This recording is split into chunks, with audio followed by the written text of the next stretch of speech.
La iglesia a la que yo me congrego, a mí nadie me predicó de Cristo. La iglesia llegó a establecerse al lado de mi casa. O sea que ellos llegaron y se plantaron al lado de mi casa.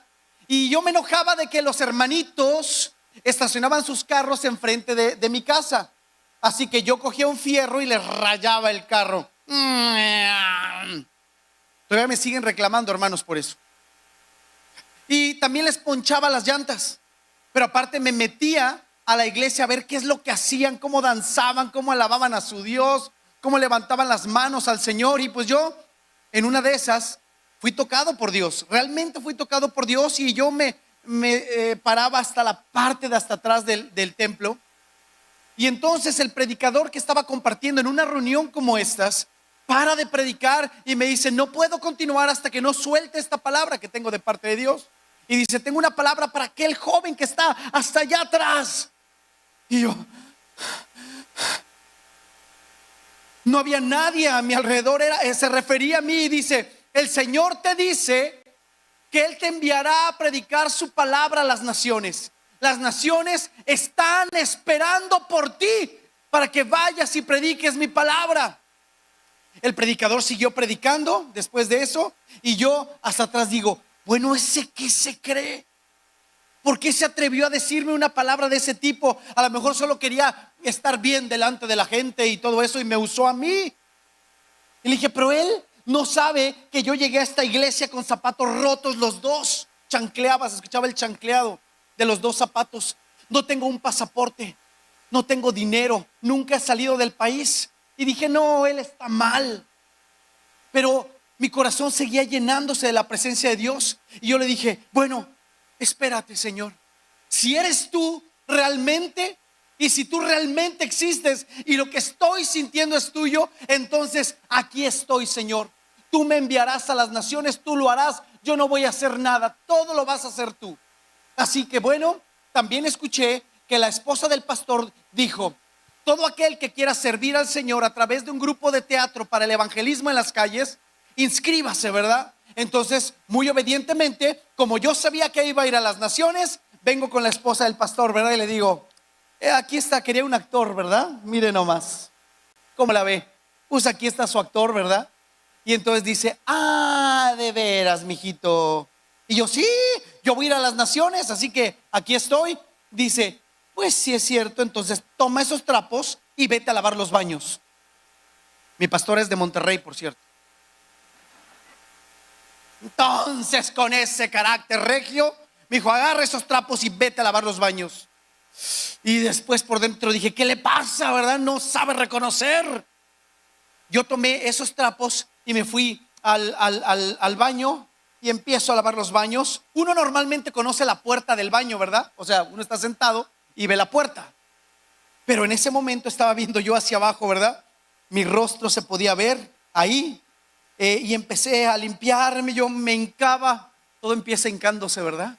Pues yo me hinqué ahí y empecé a lavar el baño, ¿verdad? Muy frío, porque es Toluca, es muy frío. Y después metía la mano hasta el fondo, allá donde se siente suavecito, suavecito. Los que lavan bien los baños saben a qué me refiero. Los que no, pues sigue estando muy suavecito adentro. Y pues bueno, ya sacaba mis manos, se ensuciaban. Después supe que tenía que usar guantes, hermanos. Después de eso, ¿saben qué? Yo estaba tan acostumbrado a trabajar en el baño que hasta yo sabía por quién teníamos que orar por sanidad. Yo sabía que habían comido, ¿verdad? Y sobre todo cuando era rajas con granos de elote y todo eso. Yo lo podía ver ahí. Hasta que un día la pastora me dijo: muy bien, has trabajado muy bien en el baño. Eran como 3 meses. Y me dice: ahora te voy a ascender. Le digo: claro, hermana, porque más para abajo ya no hay nada. Entonces la responsabilidad que me dio era limpiar las sillas antes de la reunión de jóvenes. Así que esa fue mi segunda función. Hasta que me vio que cumplí la función, me dijo: ahora sí te necesito como actor. No, pues yo ya estaba más tranquilito, ¿verdad? No va a ser que me fuera a poner a hacer otra cosa. Y entonces me dice: mira, estamos haciendo un grupo de payasos para el evangelismo. Y yo, ¿qué? ¿Payaso? ¿Yo payaso? Y luego dice, sí, payaso. Y precisamente el personaje que necesitamos es alguien que la haga de platanito. Y yo, no puede ser posible, pero aquí estoy. Y empezamos a trabajar, hacíamos obras de teatro, salíamos a las calles, gente recibía a Cristo, empezamos a ir a las diferentes comunidades indígenas, en muchos lugares en México compartimos del Señor, hasta que un día vinieron unos pastores de Estados Unidos, vieron una presentación, se rieron tanto que nos dijeron, esto es lo que necesitamos en las iglesias en Estados Unidos, les vamos a hacer una gira para que vayan a los Estados Unidos. Entonces mandaron unas camionetas por nosotros y cuando íbamos pasando por el puente aquí en Laredo, ¿verdad? Íbamos para San Antonio, íbamos pasando por el puente, yo volteo a ver la placa arriba del puente que dice Estados Unidos de Norteamérica, la mitad, y Estados Unidos mexicanos. Cuando yo veo esa placa, bueno, aparte yo me acuerdo que yo algún día soñaba con ir a Estados Unidos, pero nadando por abajo, ¿no? En esta ocasión Dios estaba cumpliendo su palabra y yo estaba viendo esa placa desde arriba, desde el puente. Empiezo a llorar y recuerdo la palabra que Dios me dio: yo te llevaré a las naciones. Yo no hice nada, yo no me promocioné, yo no hice nada por poder hacer ese viaje, no tenía dinero.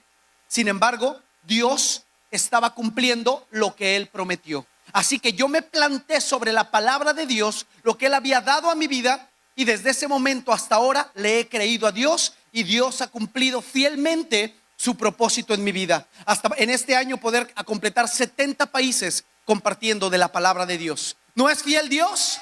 Aleluya, den un aplauso al que es fiel, porque Él es fiel. Ya había visitado muchos lugares, ya había hecho muchas cosas con el grupo de teatro, ¿verdad? Que era lo único que sabía hacer. Entonces pero había algo todavía que no estaba completado en mi vida. Había algo dentro de mi ser, dentro de mi corazón, que ardía como una pasión que me impulsaba, y era por poder compartir la palabra de Dios en un país el cual estaba cerrado para la evangelización, y era la Unión Soviética.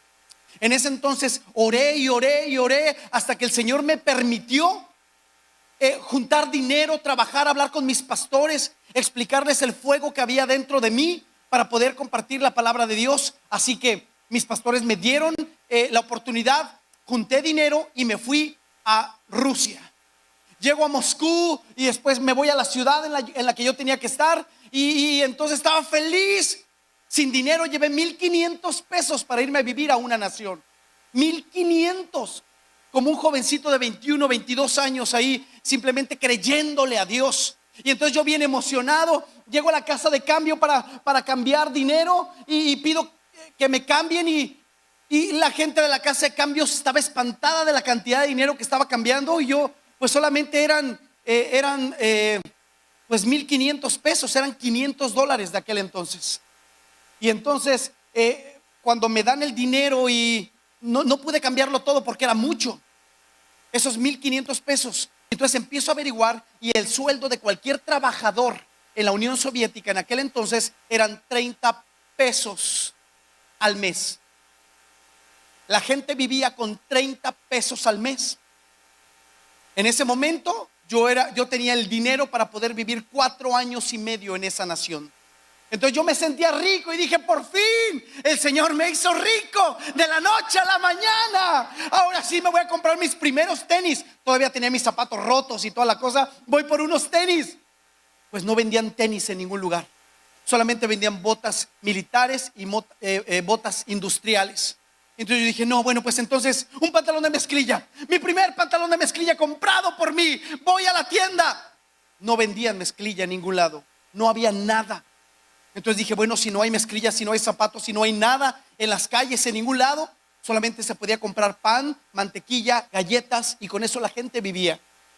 Y entonces la gente lo que hacía era que en sus terrazas de sus edificios sembraban cebollas, sembraban col, y cuando cosechaban una col, esa col la hacían pedacitos, ¿verdad? La hervían en aquel entonces estaba de moda el North Suiza Gol. estaba de moda y entonces hacían el borsch, que es su sopa, pero esa sopa la hacían en unos contenedores así, aprovechando la col, y es lo que comían en desayuno, comida y cena durante toda la semana hasta que esa olla se acabara. Entonces era difícil para la gente y no había nada en las calles. Así que yo dije, bueno, ahora tengo que pensar en algo que también es importante: el papel de baño. ¿Dónde voy a comprar papel de baño? Así que empecé todo el día. Mi primer día en la Unión Soviética fue para conseguir papel de baño. Estuve buscando en todas las tiendas, no encontré papel de baño en ningún lugar. Pero cuando cambiaba $1, me daban un fajo de billetes así, nuevecitos, recién salidos de la imprenta. Y entonces, pues ese que me costó $1, lo ponía en el baño. El hermano luego le pensó ahí, ¿verdad? Lo ponía en el baño, y cuando yo iba al baño, bueno, pues usaba billetes. Así que imagínense la riqueza que yo tenía en el Señor. Eso es ser verdaderamente rico, ¿verdad? Entonces yo tomaba esos billetes, obviamente respetando yo al personaje histórico, lo volteaba para que pues no ofender yo a la nación. Entonces así fue como yo empecé a vivir en la Unión Soviética. Y mil historias más que podría contarles. Pero la más importante fue que el segundo día yo dije, ya estoy aquí, soy un joven, ¿y ahora qué hago? ¿Qué hago en este país? ¿Cómo comparto de Dios? No soy predicador, no soy un pastor, no soy nada. ¿Qué voy a hacer aquí? Y entonces lo único que yo sabía hacer era ¿qué? Teatro. Hacía obras de teatro. Entonces empecé a buscar por toda la ciudad aquellas pequeñitas iglesias que empezaban a nacer, y empecé a invitar a los líderes de jóvenes de esas iglesias para enseñarles a predicar el evangelio a través de las obras de teatro. Nos juntamos en un departamento y fue mi primer congreso internacional. 7 jóvenes asistieron a ese congreso, 7 jóvenes. Así que yo les enseñé obras de teatro todo el día, hasta que iban a dar las 10 de la noche, y los jóvenes me empezaron a decir, JC, ya van a dar las 10, espérense. Pero es que JC, ya van a dar las 10, que se esperen, es mi congreso, déjenme desahogar aquí en mi congreso. Y entonces dijeron, no, JC, es que ya bueno, ¿qué pasa a las 10 de la noche? Es que hay toque de queda, y si alguien está caminando o corriendo por las calles, lo mata el ejército. Entonces por eso te decíamos de las 10 de la noche, y ya eran las 10 en ese momento. Le dije, tranquilos, no se preocupen, todo está bajo control. Miren, el que tenga miedo, vámonos a mi departamento que está más cerca. Yo renté el departamento por $3 el mes, $3. Y entonces les dije, vamos, y en cada esquina yo me asomo a ver si no vienen las fuerzas de seguridad, y si no viene nadie, yo les digo que vengan, y nos vamos de calle en calle hasta llegar a mi departamento. Así que lo hicimos, fuimos de calle en calle, pero una calle antes de llegar a mi departamento, solo una calle. Yo volteo y les digo, otra vez, no hay nadie, vénganse. Ay, nanita. Y estaban las fuerzas de seguridad de la Unión Soviética ahí. Nos tomaron, no nos mataron. De verdad, hermanos, no nos mataron. No me cree, ¿verdad? De verdad no nos mataron. Y entonces nos toman y nos llevan a la cárcel. Y en la cárcel estábamos ahí, solamente 2 de ellos del que estábamos dando el congreso fueron conmigo. Estábamos en la cárcel tras las rejas, mis 2 amigos ucranianos, ¿verdad? De 15 años cada uno, altos, delgados, ojo azul, transparentes, así de blancos, súper delgados, etcétera. Y pues yo, chaparrito, gordito, mexicanito, de bigotito, eso sí, bien guapo, ¿verdad? Y estábamos ahí tras las rejas, ¿verdad? Dios te bendijo, mi amor, de verdad. Y entonces estábamos ahí tras las rejas, cuando de repente le digo a mis amigos, ¿saben qué? Yo voy a decir que soy extranjero, que quiero mis derechos como extranjero. Y ellos, no, JC, se van a dar cuenta realmente que eres extranjero, y entonces sí nos vamos a meter en más problemas nosotros. Y yo les dije, no. Y entonces me asomo y les digo, escúchenme, yo no soy ucraniano, yo soy extranjero, quiero mis derechos y sáquenme de aquí. Llega la policía y me dice, claro que tú eres extranjero, tú debes de ser de Armenia. Y yo, no, Armenia no. Y dice, sí, tú debes de ser de Azerbaiyán. Y me hace así el otro. Y yo, no, de verdad, miren, saco mi pasaporte y se los enseño. Y leen, México. Y entonces cuando leen que era de México, empiezan a pasárselo entre la policía. se lo empiezan a pasar así hasta que uno lo abre y lee ahí que mi nombre es Juan Carlos. Por eso mis siglas JC. Y cuando leen que me llamo Juan Carlos, le hacen así, se lo empiezan a pasar, todos abren los ojos y le llaman al procurador de justicia de la ciudad y le dicen: tenemos a Juan Carlos de México aquí en la cárcel. Era un teléfono viejo de esos que todo el mundo escuchaba, ¿verdad? Y dice: deténganlo ahí, voy para allá. Pues detenidos ya estábamos, ¿no? Pero dice: voy para allá. Cuando llega el procurador de justicia, empieza a quitar a la policía así. ¿Dónde está Juan Carlos? ¿Dónde está Juan Carlos? Abre la reja y entonces trae de comer a todos en la cárcel y también le trae vodka a todos en la cárcel. Y empieza la fiesta y el rock de los presos empieza a tocar y empieza toda la acción. Y entonces ya cuando estaban bien tomados de vodka, porque eso, mire que allá se da, pero por todos lados, empiezan con vodka y todo eso, el procurador de justicia me toma ya también el tomado, me saca tras las rejas y me lleva a su oficina. Me mete a su oficina y cierra la puerta. Cuando cierra la puerta, yo digo: ay, Señor, tanto que me guardé. Yo fui fiel a mi líder de jóvenes y tanto que me guardé. Al menos ese tiempo que tenía conociendo de Dios. Y entonces cierra la puerta y de repente, ya bien borracho, va atrás de su escritorio, abre una bóveda y saca una pistola. Y cuando me muestra la pistola, toda mi vida pasa por aquí. Esos momentos que tú crees que ya estás a punto de morir y te viene todo. Sí, Señor, yo le robaba los cambios a mi mamá. Sí, Señor. O sea, todo me vino aquí en mi mente. Y entonces el procurador toma la pistola y dije: ay, claro. Por eso estaban celebrando que iban a matar a su primer mexicanito.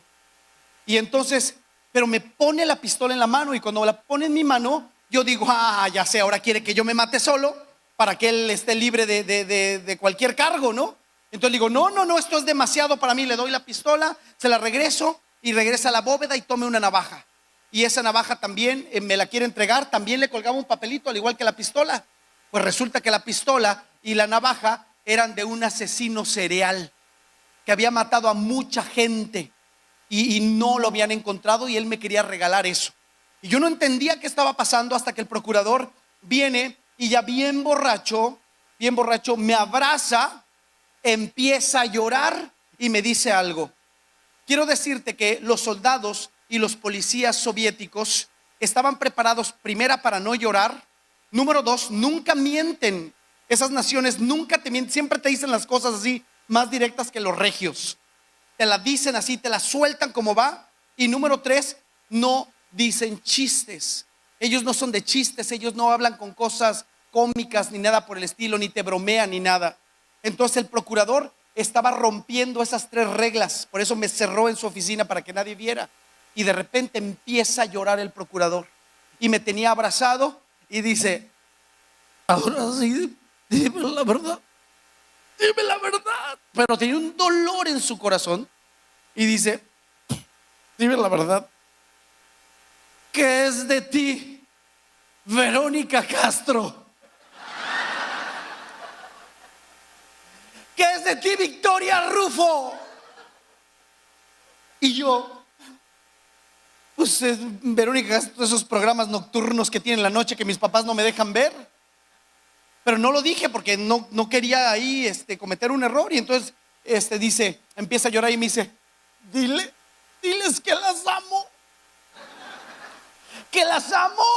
Que me quiero casar con ellas, con la que sea, me quiero casar con ellas. Y entonces empieza a llorar, pero ya muy profundamente. Se recarga en el escritorio. En ese momento salgo de su oficina, voy por mis amigos ucranianos, que muy flemáticos ellos, atrás de las rejas todavía así, y la puerta abierta, y le digo: vénganse. Los sacamos, nos fuimos corriendo a mi departamento. Llegamos 6 de la mañana a mi departamento y les pregunto: ahora sí, díganme, ¿qué pasó allá adentro? ¿Qué pasó en la cárcel? No entiendo. Y dicen: es que Jaycee, tú te la pasaste platicando todo el tiempo en el Congreso y nunca te pudimos decir, pero te queríamos decir algo muy importante. Dice: cuando la Unión Soviética se terminó, las 15 repúblicas que se separan de Rusia, lo primero que recibieron del exterior fueron 2 novelas mexicanas, Los ricos también lloran y Simplemente María. No fueron de rating grandioso, no. Fue más que eso, fue un cambio de ideología en la forma de pensar soviética. Es lo único que ellos tuvieron para poder entender cómo la gente vivía fuera de la Unión Soviética. Eso revolucionó todo en ellos. Es más, creían que era una historia verdadera filmada. O sea, ellos no dimensionaban. Fue un fenómeno histórico impresionante, eso que revolucionó. Y entonces dice, y el actor de la novela Simplemente María, ¿ustedes la vieron, hermanos? ¿Sí? ¿Vieron Los ricos también lloran? Mi bisabuelita también. Y me la platicó. Ella me la platicó. Así que ya me sabía el final. Entonces, cuando descubro que mi nombre Juan Carlos, y siendo mexicano, era lo más importante en ese momento en la Unión Soviética, ahí entendí algo, el por qué Dios había puesto una pasión que me consumía por dentro hacia esas naciones. Dios ya tenía un plan desde antes de que yo naciera. Dios ya había planeado algo para mí antes de mi nacimiento, y aún el nombre que me pusieron ya había sido planeado por Dios. Entonces, a partir de ese momento, yo salí a las calles con esa ventaja que tenía de parte de Dios, y me ponía en las plazas o en los parques y empezaba a decir: pueblo de Moscú, o pueblo de Kiev, o pueblo de cualquier ciudad, ¿verdad? Les decía: tengo 3 cosas muy importantes que decirte. La primera es que soy mexicano, y sacaba mi pasaporte. La gente me rodeaba. Era una época en la que no había extranjeros, entonces era raro ver a un extranjero. Entonces ellos me rodeaban, se aglomeraba la gente ahí y decía: número 2, me llamo Juan Carlos. No, hombre, ¿para qué le digo, hermano? La gente me empezaba a tomar fotografías, me pedía el autógrafo, no porque me confundieran con el actor, sino porque simplemente era mexicano y me llamaba Juan Carlos. Entonces todos me fotografiaban, todos me tocaban autógrafos. Había personas literalmente que me decían: llévese a mi hija a México, ándale, llévesela, se la regalo, llévesela, ¿verdad? Y entonces, no, hombre, pues yo me sentía Ricky Martin, caminando por las calles en versión masculina. Entonces, ahí me lo editan, por favor, eso me lo editan. Y entonces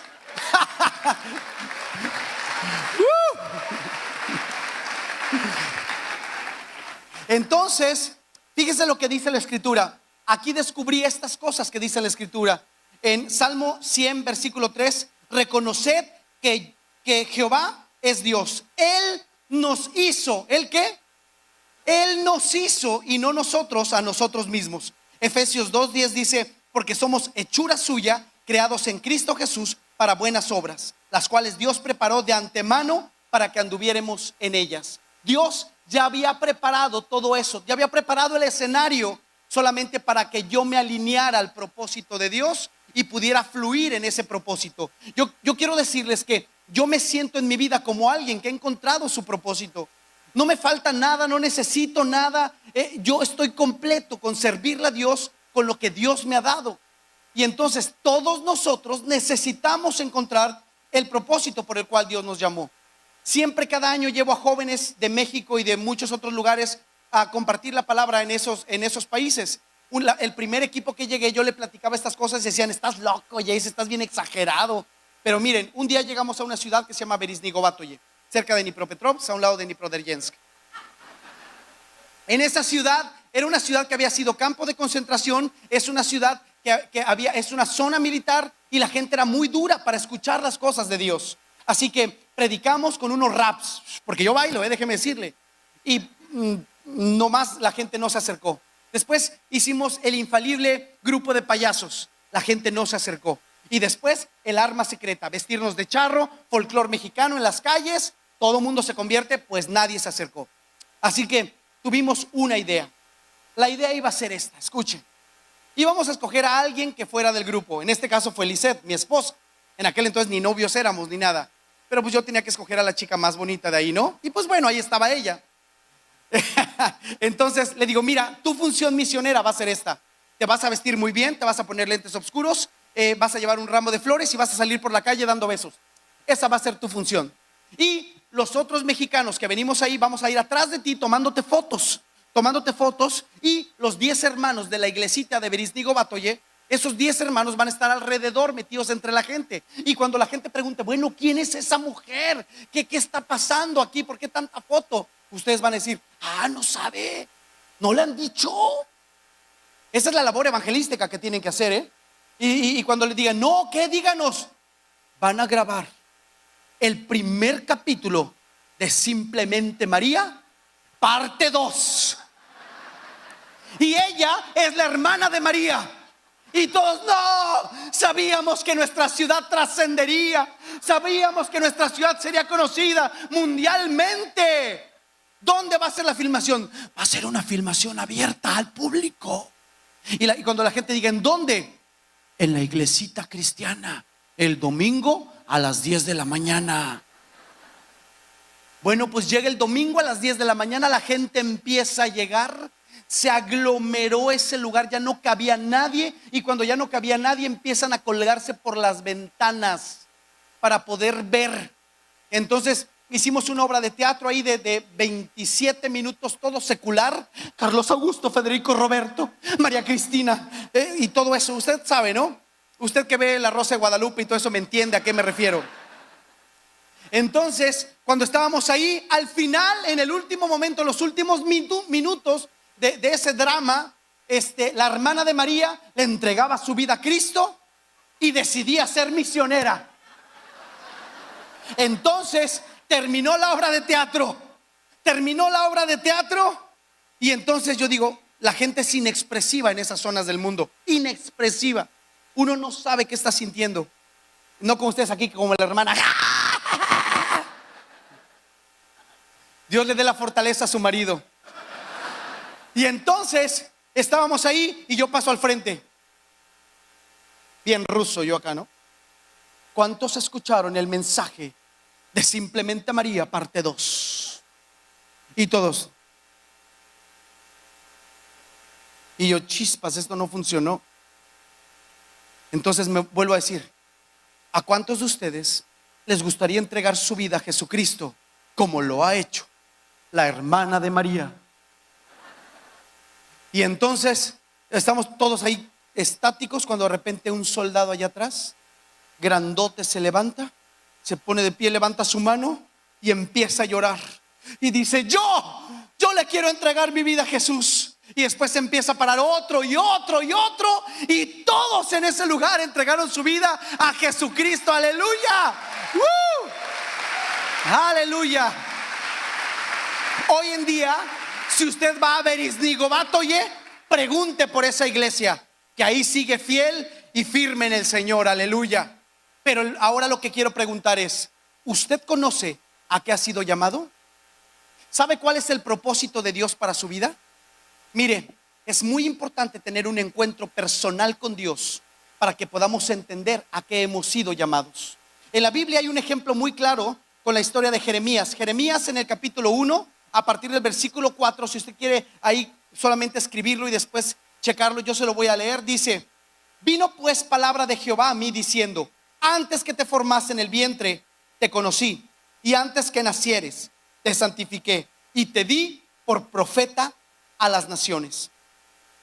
¿Desde cuándo Dios lo había hecho profeta a las naciones? Desde antes de que él naciera lo había hecho profeta a las naciones. Dios ya había diseñado, Dios primeramente lo diseñó para enviarlo como profeta a las naciones. La función de Jeremías era ser un profeta. Esta era su función. Y la función de cada uno de nosotros tiene que ver con el propósito por el cual fuimos creados, con nuestro diseño. Y Dios nos diseñó a cada uno de los que estamos aquí con un propósito específico. No puede haber aquí alguien que diga, yo no creo que tenga un propósito, yo no creo que Dios me pueda usar. Porque cada uno de nosotros tenemos un destino profético. Desde el nacimiento, desde antes de que naciéramos, Dios ya nos había creado, diseñado y había puesto dones, talentos, habilidades específicas para cada uno de nosotros. Eso es lo que Dios hizo con nosotros. Pero mire lo que dice Jeremías. Señor, yo he aquí no sé hablar porque soy un niño. Él no conocía su propósito. Él no lo conocía porque estaba diciendo, ¿yo? ¿Cómo, Señor? ¿Yo? Y entonces el Señor le dice, no digas que soy un niño, porque todo lo que te envíe, tú irás y dirás todo lo que te mande. Y Jeremías entonces se tuvo que alinear al propósito por el cual él había sido creado.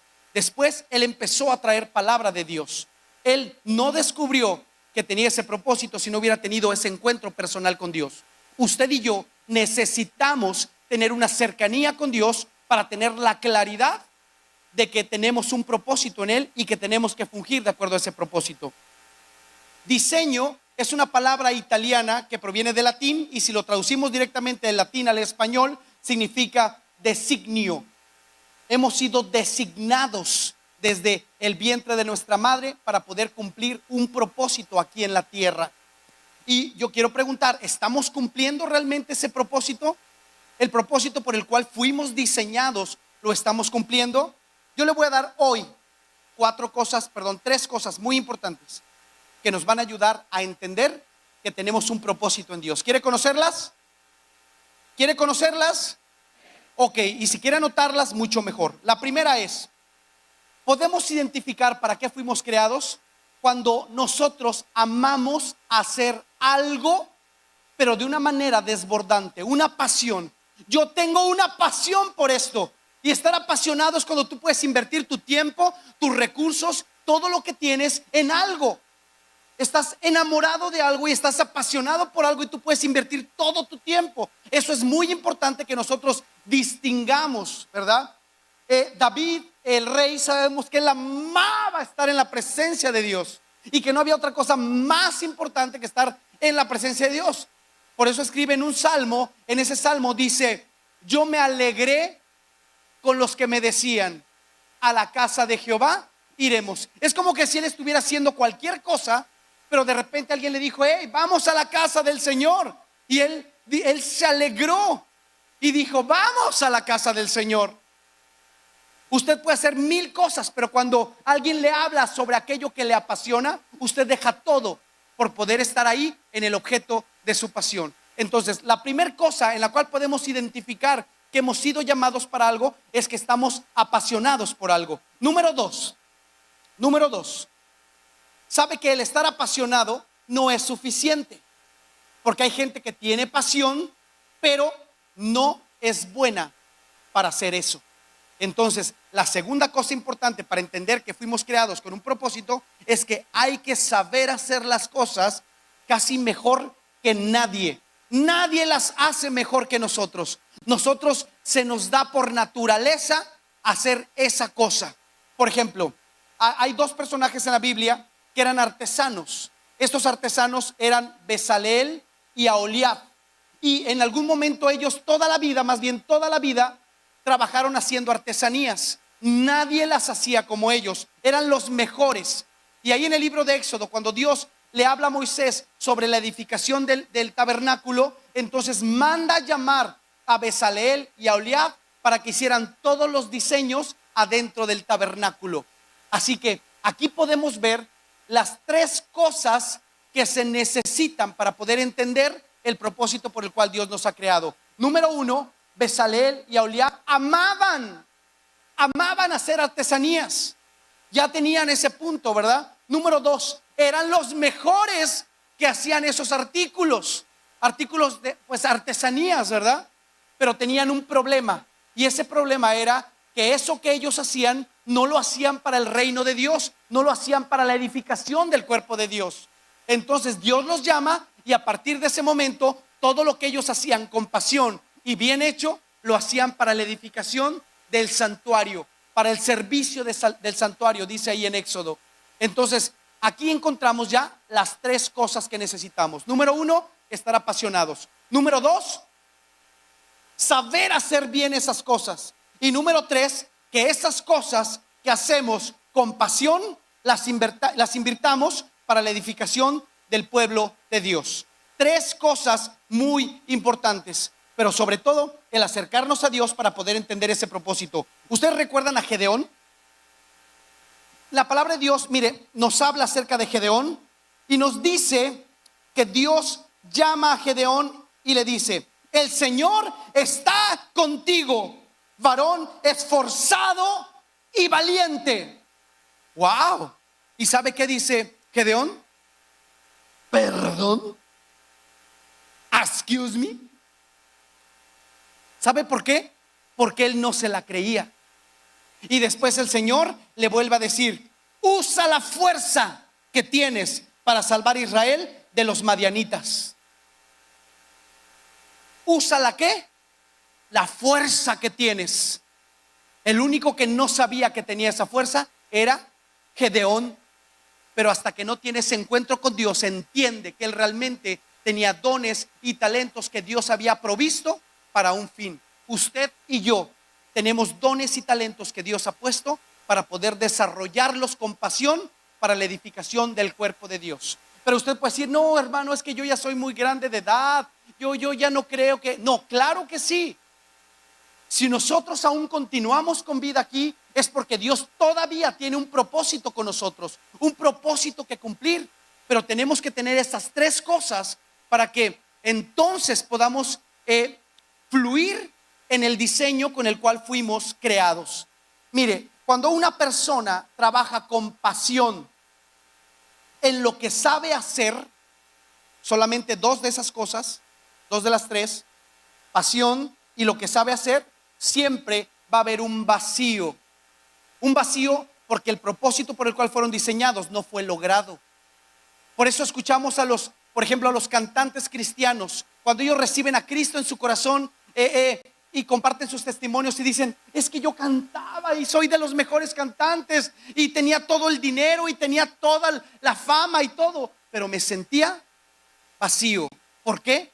Porque ellos no fueron diseñados solamente para cantar allá en los medios, sino para invertirlo también en el reino de Dios de alguna manera. Y cuando ellos empiezan a servirle a Dios, entonces el dinero ya no les importa, la fama ya no les importa. Ahora se sienten plenos porque están con pasión haciendo lo que saben hacer y edificando al cuerpo de Dios. Cuando solamente lo hacemos con mucha pasión y estamos tratando de edificar el cuerpo de Dios, llega a haber frustración, porque entonces queremos hacer lo que el otro hace. Porque yo quiero hacerlo, pero no soy bueno para eso. Y cuando nosotros lo hacemos con todo el talento que tenemos y para la edificación de la iglesia, pero nos olvidamos de la pasión por Dios, entonces ahí también nos convertimos en siervos profesionales o asalariados, que solamente lo hacemos porque ya lo sabemos hacer, pero nos olvidamos de la pasión que es servir a la gente. Por eso las 3 cosas son muy importantes. Yo le invito a que se ponga de pie en su lugar, por favor. Póngase de pie. Mire, antes de terminar quiero decirle, estos teléfonos son un claro ejemplo. Siempre que vea su teléfono, acuérdese, siempre. Estos teléfonos fueron diseñados, se llaman smartphones y son muy importantes. Fueron creados con 1000 funciones. Tienen 1000 funciones que hacer. Sin embargo, solamente la ocupamos para 3 cosas. Número 1, para llamadas telefónicas. Número 2, para las redes sociales. Y número 3, para en las noches tenerlo como lamparita. Los que se aventuran más usan la calculadora. Pero la realidad es que este aparato fue hecho con infinidad de funciones que a veces desconocemos. ¿Sabe por qué las desconocemos? Porque siempre que compramos un smartphone empezamos a usarlo y nunca leemos el instructivo. Nunca leemos todo lo que pueden realizar. Y si nosotros no nos metemos con el instructivo que es la palabra, no nos vamos a dar cuenta que hemos sido creados para la alabanza de su nombre, que hemos sido creados con un propósito, que hemos sido creados para servirle, para servir al pueblo. Pero ahora usted ya no puede decir que no lo sabe. Ya Dios se lo ha dicho. Ahora es el tiempo de que usted le entregue a Dios sus dones, sus talentos y sus habilidades. Que los ponga a disposición de Dios para que Él cumpla su propósito en nosotros, en su tiempo. Cierre sus ojos ahí en su lugar. Y yo sé que Dios ha venido y ha empezado a mover cosas adentro de nuestro corazón. Ahora nos damos cuenta que por qué me encanta hacer aquello, por qué me gusta hacer lo otro, por qué a mí me gusta y a los demás no. Pero también cuando lo hago me he dado cuenta que me queda mejor que nadie. Pero el problema ha sido que no lo he puesto para la edificación del pueblo de Dios. Ahora que usted lo sabe, que sabe que usted es una herramienta en las manos de Dios, yo quiero hacer una invitación. Esa invitación es para que usted le ofrezca y le entregue a Dios esos dones para que Dios los pueda usar. Un día yo le dije: yo te creo, Señor, yo te creo, tú me vas a llevar. Y Él lo ha cumplido hasta el día de hoy y lo seguirá cumpliendo. Cada día estoy feliz de vivir en el sueño, en un sueño. Yo no tengo que esperar 20 años para un sueño. Hoy vivo mi sueño, es estar con Dios, servirle y poder bendecir a otros. Usted también ha sido llamado para eso. No desperdicie su tiempo, no desperdicie su oportunidad.